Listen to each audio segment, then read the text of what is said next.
தேங்காய் பால் ரசம் எப்படி செய்யுதுன்னு பார்க்கலாம் வாங்க. எலுமிச்சம்பழ அளவு புளி எடுத்து நல்லா ஊற வச்சு கரைச்சி வச்சிருக்கோம். ஒரு தக்காளி கட் பண்ணி சேர்த்துக்கலாம். 2 பச்சை மிளகாய் சேர்த்துக்கலாம். தக்காளியை நல்லா பிசைஞ்சு விட்டுருங்க. புளி தண்ணியை நல்லா கொதிக்க வைக்கலாம். புளி தண்ணி நல்லா கொதிச்சிருச்சு. இதை இறக்கி வச்சிடலாம்.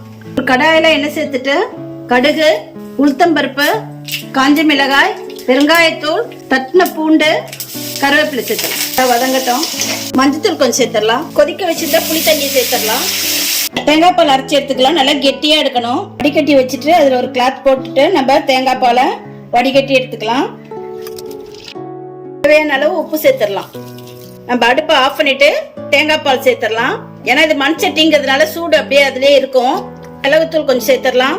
சீரகத்தூள் கொஞ்சம் சேர்த்துடலாம். மல்லி இலை மேல அப்படியே தூணாப்புல போட்டுருங்க. தேங்காய் பால் ரசம் ரெடி.